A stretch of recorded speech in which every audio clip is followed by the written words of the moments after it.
শ্রোতা বন্ধুদের অনেক অনেক শুভেচ্ছা ও ভালোবাসা জানিয়ে শুরু করছি অনুষ্ঠান আহরণ।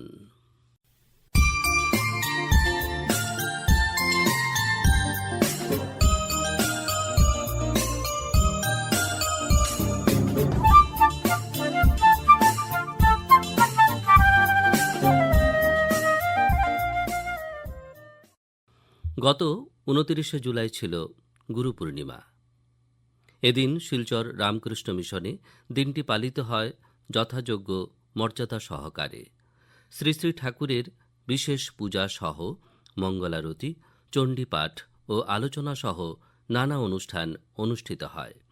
শিলচর রামকৃষ্ণ মিশনের সম্পাদক মহারাজ স্বামী গণধীশানন্দজি গুরু পূর্ণিমার তাৎপর্য বর্ণনা করে বলেন, শিলচর রামকৃষ্ণ মিশন তো একটা আধ্যাত্মিক প্রতিষ্ঠান। গুরু মানে হচ্ছে যে আধ্যাত্মিক দিকেরই কথাবার্তা বলা হয়। এমনিতে শিক্ষাগুরু আছেন, এসব আছেন, কিন্তু তাদের আমরা আচার্য বলি। কিন্তু দীক্ষাগুরু যিনি আধ্যাত্মিক পথ দেখাবেন তাকে গুরু বলা হয়। তাই এই গুরু পূর্ণিমার দিনটিতে সব আশ্রমে, তারপরে মঠ, মিশনে, আধ্যাত্মিক ক্ষেত্রে, মন্দিরে সব পূজা পাঠ এসব অনুষ্ঠিত হয়। আমাদের এখানেও ঠিক সেই রকমই রামকৃষ্ণ মঠ, মিশনের বিভিন্ন জায়গাতে অনুষ্ঠিত হচ্ছে। কবীর দাস বলছেন যে আমরা শিষ্য জন্ম জন্মান্তরের সংস্কারের ফলে ভেতরে কত রকমের নোংরা জিনিসপত্র নিয়ে আসে। গুরুর সেই মন্ত্রটা হচ্ছে জলের মতো, যা এক মুহূর্তে আমাদের এই সব নোংরা পরিষ্কার করে দেয়, দিয়ে আমাদেরকে আধ্যাত্মিক পথে এগিয়ে নিয়ে যায়। তাই গুরুর কথাটির একটা বিশেষ তাৎপর্য আছে। আর গুরু পূর্ণিমার দিন মানে যাকে আমরা গুরু বলে স্বীকার করি, সেই মহর্ষি ব্যাসদেব, যিনি বেদ লিখেছিলেন, যিনি ভাগবত লিখেছিলেন, উপনিষদ লিখেছিলেন, তারই ওপর বিভিন্ন ভাষ্যটাস্য লেখা হয়েছে। এই করে ভারতের আধ্যাত্মিকতা দাঁড়িয়ে আছে। তো সেইখানে ব্যাসদেবের জন্মদিন হচ্ছে আজকের দিনটা। সেই জন্যে এই দিনটাকে আমরা গুরু পূর্ণিমা বলে মেনে নিই। আর এই দিনটির একটা বিশেষত্ব আছে। মানে সবাই এই দিনটিকে এমন জোর দিয়েছেন, যেমন যদি বুদ্ধ ধর্মের দিকে তাকিয়ে দেখি, বুদ্ধদেব তো বোধিসত্ত্ব লাভ করলেন, তারপরে এই দিনে তিনি তার 5 শিষ্যকে প্রথম দীক্ষা দিলেন, চৈতন্যের দীক্ষা, যাতে বোধি জ্ঞান সবার মধ্যে প্রচার করতে পারে। চৈতন্যদেবের ক্ষেত্রেও যদি আমরা দেখি, বৈষ্ণবদের ক্ষেত্রে, তখন দেখি যে চৈতন্যদেব এই দিনে কেশব ভারতীর কাছে সন্ন্যাস নিলেন, নিয়ে সাধনা করলেন। তারপরে সাধনা করে তিনি তপস্যায় সিদ্ধিলাভ করলেন। তার নাম হলো শ্রীকৃষ্ণ চৈতন্য। তাই এই দিনটাকে আমরা বিভিন্ন দিক থেকে দেখছি। আরও একটা দেখছি, শিবজি, যিনি আমাদের গুরুর গুরু, মহাগুরু, তিনি এই দিনে তার সপ্ত শিষ্যকে, অঙ্গিরা, মহর্ষি এসব রয়েছে, তাদেরকে এই দিনে জ্ঞানের দীক্ষা দিয়েছিলেন। সেই জন্য এই দিনটির একটা বিশেষ তাৎপর্য রয়েছে। আর রামকৃষ্ণ মিশনের জন্যে শঙ্করাচার্য আমাদের এই মঠ মিশন তৈরি করেছেন। 10টা সম্প্রদায়, দশনামী সম্প্রদায়, তার মধ্যে পুরী সম্প্রদায়ের মধ্যে আমরা পড়ি রামকৃষ্ণ মিশন। তো সেই শঙ্করাচার্যকে ব্যাসদেব তার বেদের ভাষ্য লিখতে বললেন। তো ভাষ্য লিখতে লিখতে তার মাত্র আয়ু ছিল 15 বছর, লেখা শেষ হয়নি। তাই তিনি তার আয়ু বাড়িয়ে দিলেন ব্যাসদেব শঙ্করাচার্যের আরও 15 বছর। তিনি এইসব লিখলেন, ভাষ্য, মহাভাষ্য, টিকা, এইসব গীতার, ভগবতের, বেদের, উপনিষদের। তাই আমাদের পরম্পরার দিক থেকে, শঙ্করাচার্যের দিক থেকে আমরা পুরী সম্প্রদায়, আর আমাদের গুরুদেবের জন্ম এই দিনে, সেই জন্য এই দিনটাকে আমরা পালন করি। শিলচর রামকৃষ্ণ মিশনে আজ ভোরবেলায় মঙ্গলারতি দিয়ে শুরু হয়েছে। তারপরে বেদ পাঠ, চ্যান্টিং, গীতা চ্যান্টিং, চণ্ডী পাঠ, তারপরে বিশেষ পূজা, এখন ভোগ আরতি হয়ে গেল, পুষ্পাঞ্জলি হয়েছে, আলোচনা হয়েছে, এখন হবে হোম। এই হোমের পরে প্রসাদ বিতরণ হবে। প্রচুর ভক্ত এসেছেন এখানে। ভক্তরা প্রত্যেক বছরই আসেন। এই দিনটিতে এসে তারা একটু আধ্যাত্মিকতা শোনেন, নিজেদেরকে তৈরি করেন, আর তারপরে এই বিশেষ দিনে ঠাকুরের চরণে পুষ্পাঞ্জলি দিয়ে তাদের দিন শুরু করেন। আর এখানে প্রসাদের একটু ব্যবস্থা আছে, তাই সবাইকে আমরা আমন্ত্রণ জানিয়েছি। এই দিনে আপনাদের সবাইকে আমার নমস্কার শ্রদ্ধা জানাচ্ছি। আমি ঠাকুরমা স্বামীজির কাছে, ব্যাসদেবের কাছে প্রার্থনা করছি আপনারা সবাই খুব আনন্দে থাকুন, আপনাদের সবার খুব উন্নতি হোক। প্রথিতযশা চলচ্চিত্র নির্মাতা ঋত্বিক ঘটকের বছরব্যাপী জন্ম শতবর্ষ উদযাপনের অঙ্গ হিসেবে বরাক এন্টারটেনমেন্ট সোসাইটি ১ আগস্ট একটি আলোচনা চক্রের আয়োজন করে। শিলচরের দ্বিজেন্দ্র ডলি মেমোরিয়াল লাইব্রেরিতে অনুষ্ঠিত ঋত্বিকের নির্মিত চলচ্চিত্রের নানা দিক নিয়ে বক্তব্য রাখেন বিভিন্ন বক্তা। আয়োজক সংস্থার পক্ষে বক্তব্য রাখতে গিয়ে অধ্যাপক অজয় রায় বলেন, যারাই নাটক করুন, যারাই সাহিত্য চর্চা করুন, যারাই অন্য শিল্প চর্চা করুন, কেন তারা ঋত্বিক ঘটককে জানবেন না? কেন তারা ঋত্বিক ঘটকের ফিলোসফি, ঋত্বিক ঘটকের দর্শন, ঋত্বিক ঘটকের ভাবনা, চলচ্চিত্র নির্মাণের করার ক্ষেত্রে তার যে উদ্যোগ বা চেতনা, সেটা কেন জানবেন না? সেই জায়গা থেকে আমার তখন মনে হলো, এবং আমি আমার যারা বন্ধু বান্ধব যারাকে নিয়ে সেদিন এই মানে এই গত ৪ নভেম্বরের পূর্বে যখন বসলাম, ভাবলাম যে এই বরাক উপত্যকায় আমরা বর্ষব্যাপী ঋত্বিক ঘটকের জন্ম শতবর্ষটা উদযাপন করবো, শ্রদ্ধা জানাবো, পাশাপাশি চর্চা, আলোচনা, সিনেমা প্রদর্শন এর ব্যবস্থা করা যাবে। সেই উদ্যোগ থেকে এই বরাক এন্টারটেইনমেন্ট সোসাইটি প্রথম যে অনুষ্ঠানটা গত ৪ নভেম্বর মধ্যশোয়ার সাংস্কৃতিক সংস্থার ফলে করা হয়, সেখানে আমরা একটা চলচ্চিত্র আমরা একটা স্থির চিত্র প্রদর্শনী করেছি। ২৬টা ছবির একটা সুন্দর প্রদর্শনী সেখানে করা হয়েছিল। বাইরে সেটা ছিল একটা আলোচনা সভা ছিল যে ঋত্বিকের ছবিতে দেশভাগের ভাবনা। সেই আলোচনা সভাতে মৃন্ময় দেব পরিমশ থেকে এসেছিলেন। এখান থেকে আমি মনোজ দেব ছিলেন, তিনি একটু কথা বলেছেন, আমি প্রারম্ভিক বক্তব্য রেখেছিলাম। সেইভাবে সেদিনের সেই অনুষ্ঠানটা যথেষ্ট এখানে যারা ছিলেন তারা সেটা অনুভব করেছেন। পরবর্তীতে এইটা করার ক্ষেত্রে দ্বিতীয় অনুষ্ঠানটা পরাস নাট্য সংস্থারে সেখানে করেছি। তৃতীয়টা আমরা করেছি শিবালিক পার্কের যে ডেভেলপমেন্ট কমিটি আছে তাদের সহযোগিতায় সেখানে আমরা একটা চলচ্চিত্র প্রদর্শন, আবার স্থিরচিত্র প্রদর্শনী এবং তারপরে আলোচক হিসেবে ছিলেন পার্থগুপ্ত, ওখান থেকে ছিলেন রাহুল দাশগুপ্ত, সেদিন সেখানে আলোচনা করেছেন। তো সেইভাবে এই পদ্ধতিটা আমরা কন্টিনিউ করতে পারি। আজকে আমরা করলাম কি, আমাদের প্রথম আমার ধারণা এরকম ছিল আমার ভাবনার মধ্যে, যে আমরা এখানে একজন আলোচক আনবো, উনি আলোচনা করবেন, তারপরে আমরা ওইটা শুনবো এবং এইভাবে শেষ করবো। কিন্তু আমার সহযোগী এখানে সুজিত দাস, উনি বললেন এইভাবে তো আলোচনা হচ্ছে, আপনি আলোচনা করছেন এবং ধরুন চলচ্চিত্র দেখানো হচ্ছে, একটু অন্যভাবে অনুষ্ঠানটা করুন, আড্ডার মতো একটা ব্যবস্থা করুন। প্রাথমিক বক্তব্য এবং একটা ক্লু ধরিয়ে দেওয়ার পরে এখানে যারা অনেকরা আসবেন তারা নিজের মতো করে তাদের অনুভব, তাদের চিন্তাটা ব্যক্ত করবেন। আসাম বিশ্ববিদ্যালয়ের বাংলা বিভাগের অধ্যাপক শান্তনু সরকার বলেন, বাজারে সমস্ত জায়গায় যা যা নিও রিয়ালিজমের মোটামুটি আমরা যারা মোটামুটি একটু এগুলো জানতে হবে না সিনেমা দেখতে গেলে, এই যে একটা অস্বস্তি তৈরি করেছে। আমি ছবিটা দেখে আহা কি দারুণ, কি সুন্দর গান হলো, কি সুন্দর নাচ হলো, কি আমার ফুলফিলমেন্ট হলো, আমার উইশ ফুলফিলমেন্ট।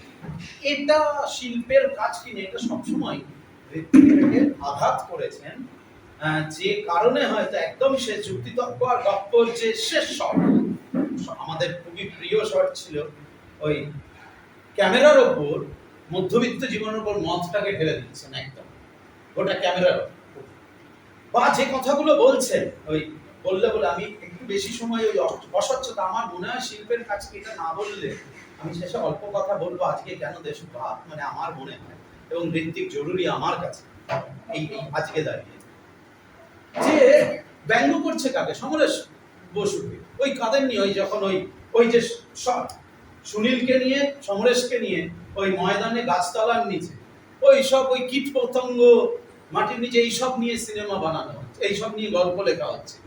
কে ব্যান্ডার করতে পারে সেই সময় সমসাময়িক এই ধরনের লেখক? আনন্দবাজার যার পেছনে প্রবল শক্তিশালী লেখক সমরেশ এবং সুনীল তাকে নিয়ে ব্যান্টার ওই রকম ব্যঙ্গ করে যাচ্ছেন এরকম একজন মানুষ তার ছবিতে রাখছেন অন ক্যামেরা।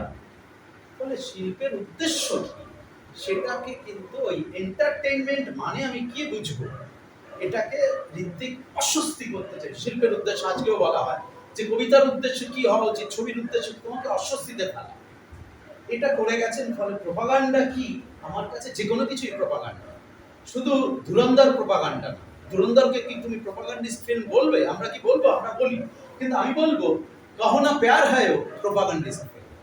কোনটা অ্যাপলিটিক্যাল, হুইচ ইজ অ্যাপলিটিক্যাল আমরা জানি না। আমাকে বললে আমি বলবো that is very much political. মানে হাম আপকে হ্যায় কনের মতন পলিটিক্যাল ফিল্ম ভারতকে বোঝার জন্য আমি বুঝি খুবই কম আছে, পড়ানো হয় সব জায়গায়। হাম আপকে হ্যায় কন ভারতকে বোঝা, পোস্ট লিবারাল ইন্ডিয়াকে বোঝার জন্য হাম আপকে হ্যায় কন, post liberal Indian family system কি হচ্ছে। ফলে কোনটা প্রোপাগান্ডা? এই করে আমি শেষ যে জায়গাটা বলবো সেটা অস্বস্তিকর আমার কাছে। ঋত্বিককে সত্যি তো এই অল্প আমি তো ভেবেছি, আমি আক্ষরিক অর্থেই ভেবেছি 5-7 জন মিলে কথা বলি। রামকৃষ্ণ বিবেকানন্দ সোসাইটি শিলচরের ব্যবস্থাপনায় শ্রীমা সারদা কোচিং সেন্টার বোলাবস্তিতে একটি শাখায় সামার ক্যাম্প 20 অনুষ্ঠিত হয়। সহযোগিতায় ছিল মাটি। 1 আগস্ট সমাপনী অনুষ্ঠানে উপস্থিত ছিলেন মদনমোহন আখড়ার সভাপতি শিবব্রত দত্ত, দেবব্রত চৌধুরী, কমলেশ চক্রবর্তী ও অমিতাভ দাস। গ্রীষ্মকালীন এই শিবিরে বক্তব্য রাখতে গিয়ে রামকৃষ্ণ বিবেকানন্দ সোসাইটির কর্মকর্তা সুপ্রদীপ দত্ত রায় বলেন, আজ আমাদের সামার ক্যাম্পের সমাপনী অনুষ্ঠান। গত কয়েকদিন ধরে আমরা একসঙ্গে অনেক কিছু শিখেছি, খেলেছি, গান গেয়েছি, গল্প করেছি, নতুন বন্ধু পেয়েছি এবং সবচেয়ে বড় কথা নিজেদের আরও একটু ভালো মানুষ হিসাবে গড়ে তোলার চেষ্টা করেছি। এই ক্যাম্পের উদ্দেশ্য ছিল শুধুমাত্র ছুটির সময়কে আনন্দময় করে তোলা নয়, বরং শিশুদের মধ্যে শৃঙ্খলা, আত্মবিশ্বাস, সহমর্মিতা, দলগত চেতনা, দেশপ্রেম এবং নৈতিক মূল্যবোধের বীজ রোপণ করা। আমরা বিশ্বাস করি শিক্ষা মানে শুধু বইয়ের জ্ঞান নয়, শিক্ষা হলো চরিত্র গঠন, মনুষ্যত্বের বিকাশ এবং নিজের অন্তর্নিহিত শক্তির প্রকাশ। স্বামী বিবেকানন্দ বলেছিলেন, শিক্ষা হলো মানুষের মধ্যে যে পূর্ণতা প্রথম থেকেই বিদ্যমান তারই প্রকাশ। এই আদর্শকে সামনে রেখেই আমাদের এই ক্ষুদ্র প্রয়াস। প্রিয় ছাত্রছাত্রীরা, এই ক্যাম্প আজ শেষ হচ্ছে, কিন্তু এখান থেকে যে শিক্ষা, যে শৃঙ্খলা, যে ভালো অভ্যাস এবং যে সুন্দর স্মৃতি নিয়ে তোমরা বাড়ি ফিরবে, সেগুলো যেন সারা জীবন তোমাদের পথ দেখায়।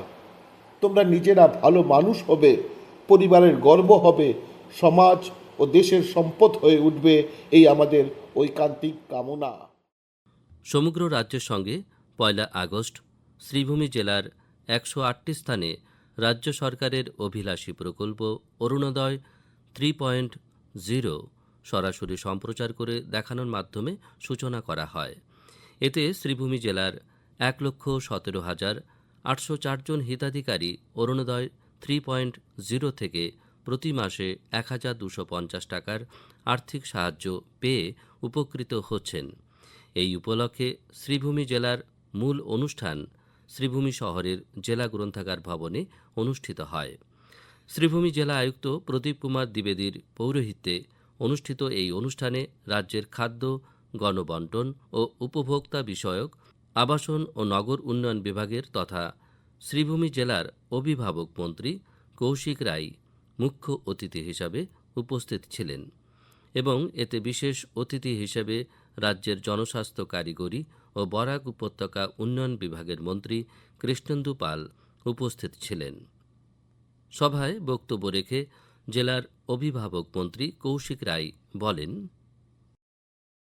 জুলাই মাসের শেষ দিকে বাজেট পাস করার পরে মুখ্যমন্ত্রী মহাশয় পূর্বে যেভাবে উনি ঘোষণা করেছিলেন যে বাজেট পাস হওয়ার সঙ্গে সঙ্গে আমরা যাতে আবার নতুনভাবে অরুণোদয়কে আমরা লঞ্চ করে আমরা দিতে পারি সেই ব্যবস্থার কথা উনি ঘোষণা করেছেন এবং সেই কথা লক্ষ্য করে সেই কথাকে লক্ষ্য করে আজকে 1 আগস্ট 2026 আসামের 37 লক্ষ মায়েদেরকে, দিদিদেরকে এই যোজনায় অন্তর্ভুক্ত করার লক্ষ্যে অরুণোদয়কে আবার রিলঞ্চিং করার ব্যবস্থা মাননীয় মুখ্যমন্ত্রী মহাশয় করেছেন। এবং আপনারা দেখেছেন ওনার বক্তব্য শেষ হওয়ার সঙ্গে সঙ্গে এই যোজনাকে উনি মোবাইলের মাধ্যমে সবার অ্যাকাউন্টে ডিবিডির মাধ্যমে যাতে সবার কাছে টাকা চলে আসে সেই ব্যবস্থা উনি গ্রহণ করেছেন।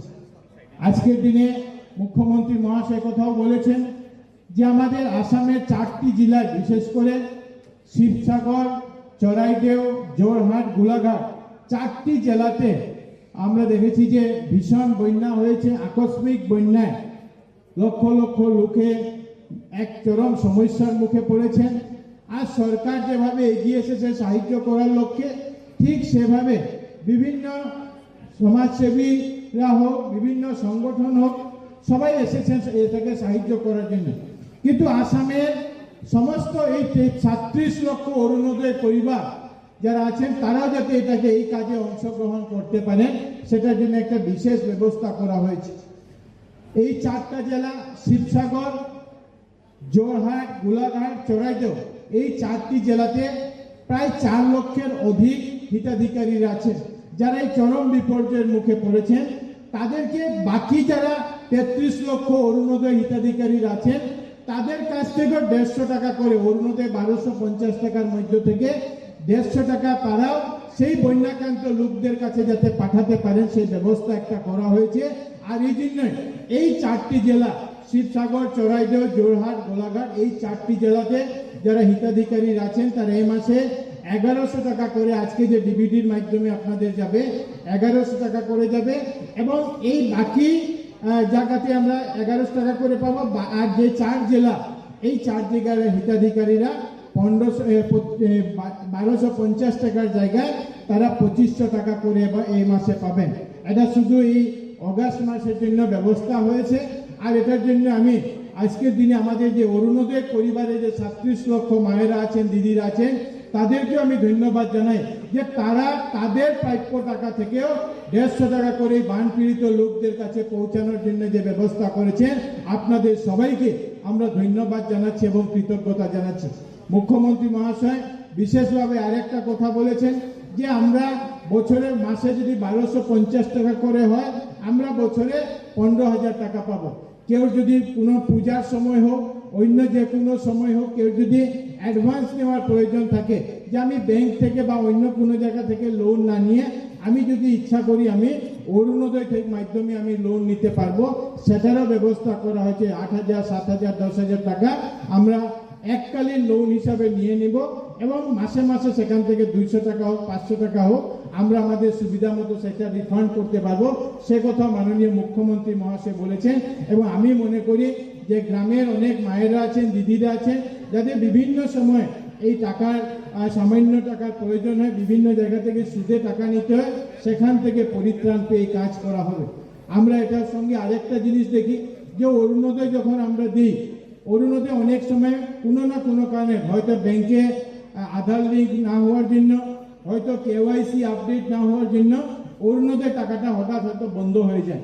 এই জন্য এই ব্যবস্থা করা হয়েছে যে প্রত্যেক বিধানসভাতে সরকারি একজন দায়িত্বপ্রাপ্ত কর্মচারীকে দায়িত্ব দেওয়া হবে, যার দায়িত্ব নাম থাকবে অরুণোদয় সারথী হিসাবে, যার একটা নির্দিষ্ট জায়গায় উনি বসবেন, হয়তো CDC অফিস হোক, জেলা আয়ুক্তের কার্যালয় হোক, সার্কেল অফিস হোক, বা যে কোনো জায়গায় সেটা একটা ঠিক করা হবে, উনি বসবেন।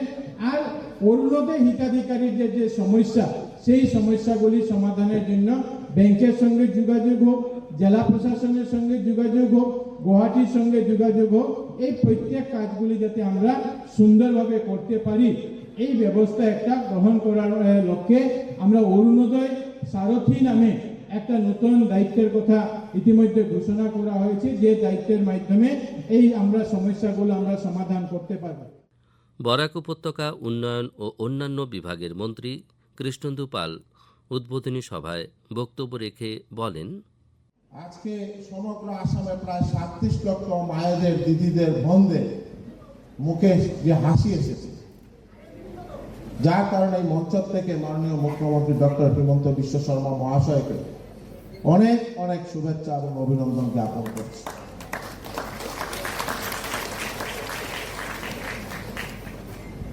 অরুণোদয় প্রথম যে সময় শুরু হয়েছিল একটা সীমিত সংখ্যার মধ্যে ছিল। ধীরে ধীরে মাননীয় মুখ্যমন্ত্রী অরুণোদয় 3 থেকে সবার প্রথমে দিব্যাঙ্গজন বা বিশেষ রোগে যারা আক্রান্ত, থ্যালাসেমিয়া থেকে আরম্ভ করে অনেক ধরনের যেসব রোগাক্রান্ত সবাইকে যাতে অরুণোদয়ের মাধ্যমে সাহায্য করা যায় তার জন্য যে প্রয়াস হাতে নিয়েছেন,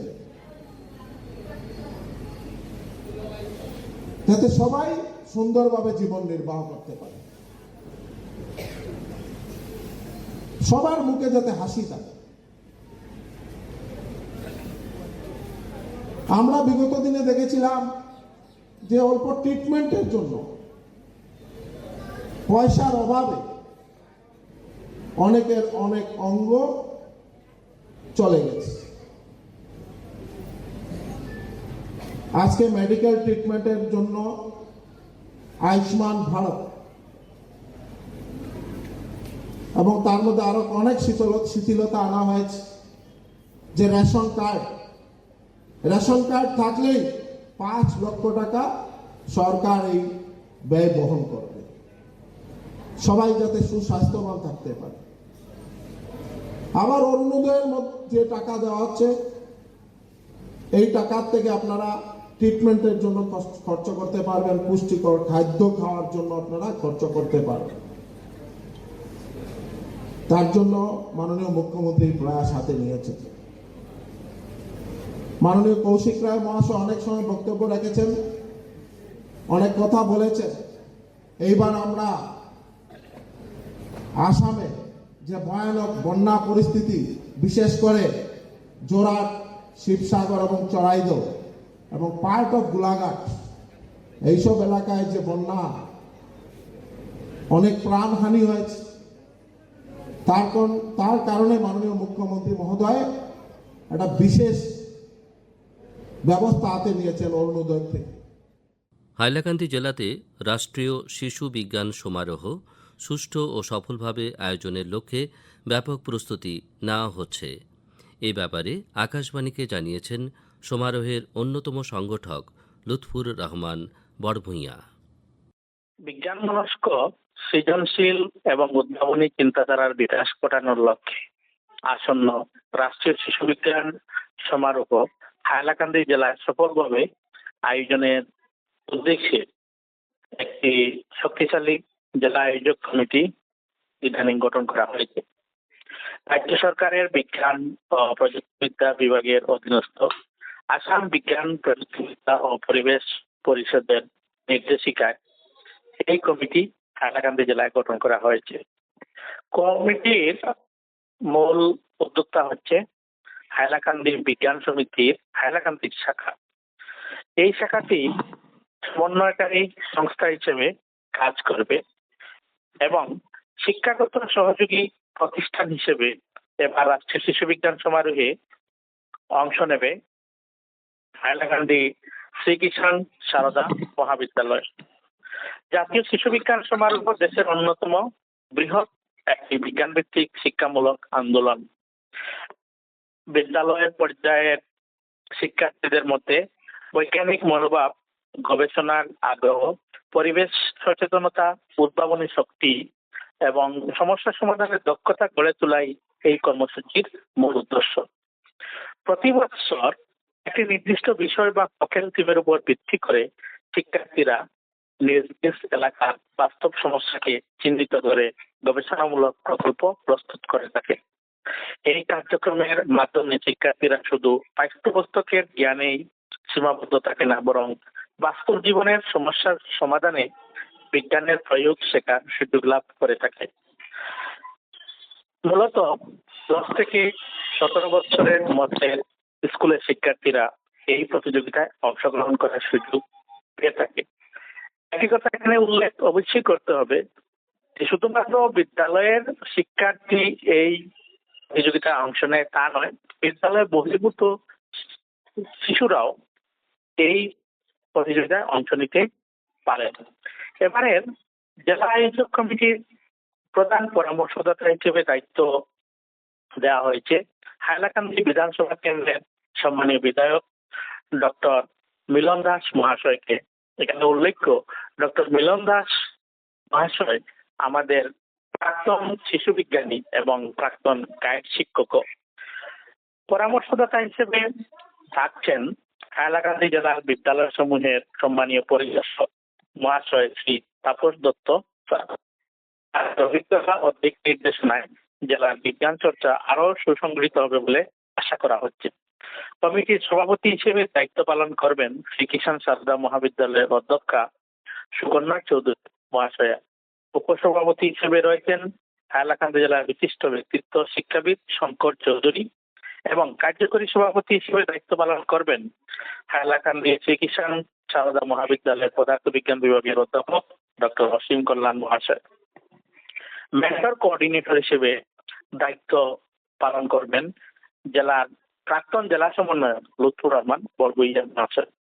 এবারে জেলা সমন্বয়কের দায়িত্ব গ্রহণ করেছেন শ্রী কিষাণ সারদা মহাবিদ্যালয়ের রসায়ন বিজ্ঞান বিভাগের প্রধান অধ্যাপক ডক্টর দেবাশিস ঠাকুরতা মহাশয়। সহকারী জেলা সমন্বয়ক হিসেবে জেলার 3টি শিক্ষাখণ্ডের 3জন বিশিষ্ট শিক্ষাবিদকে মনোনীত করা হয়েছে। তারা হলেন যথাক্রমে কাটলিচড়া শিক্ষাখণ্ডের শ্রী অলোক মহন্ত, লালা শিক্ষাখণ্ডের শ্রী মৌসুমী দাস এবং হাইলাকান্দি শিক্ষাখণ্ডের শ্রী সিমি দাস মহাশয়া। জেলার প্রতিটি শিক্ষাখণ্ডে কার্যক্রম সুষ্ঠুভাবে পরিচালনার জন্য তাদের গুরুত্বপূর্ণ ভূমিকা দেওয়া হয়েছে। রাষ্ট্রীয় শিশু বিজ্ঞান সমারোহ উপলক্ষে একটি জেলা শৈক্ষিক কমিটিও আমরা গঠন করেছি। এই কমিটির চেয়ারম্যান হিসেবে দায়িত্ব পালন করবেন শ্রী কিষাণ সারদা মহাবিদ্যালয়ের পদার্থ বিজ্ঞান বিভাগের প্রধান অধ্যাপক doctor Rupam Sen. Academic coordinator হিসেবে রয়েছেন জেলা শিক্ষাখণ্ডের বিআরপি নজমুল ইসলাম মজুমদার। কার্যকরী সদস্য হিসেবে অন্যান্যদের মধ্যে রয়েছেন প্রাক্তন বিজ্ঞান মন্দির আধিকারিক পাহাড়ুল ইসলাম লস্কর, এসএস কলেজের অধ্যাপক ডক্টর গোলাপ নন্দী, ডক্টর পিনাকপালি নাথ চৌধুরী, বিজ্ঞান শিক্ষক সঞ্জিত শেখ, বিজ্ঞান শিক্ষিকা ইসাঙ্গাউটি এমই স্কুলের পারভিন চৌধুরী মহাশয়া।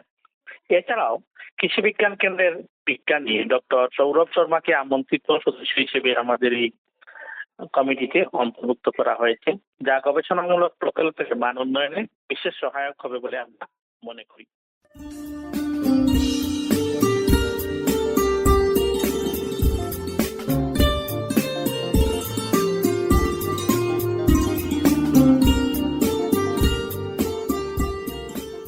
শ্রোতা বন্ধুরা, আহরণ অনুষ্ঠানটি আজ এখানেই শেষ করছি। আপনাদের সঙ্গে আবারও কথা হবে আমাদের আগামী অনুষ্ঠানে। আপনারা ভালো থাকবেন এবং অবশ্যই সুস্থ থাকবেন। এবারে বিদায় নিচ্ছি, তবে তার আগে জানিয়ে দিই, উপস্থাপনায় ছিলাম বিপ্লব বিশ্বাস, শব্দগ্রহণ করেছেন রাহুল কান্তি দেব, জসিমউদ্দিন লস্কর ও নবেন্দু দাস। অনুষ্ঠান সম্পাদনায় ছিলেন অভিজিৎ নাথ এবং প্রযোজনা হিতব্রত ভট্টাচার্য।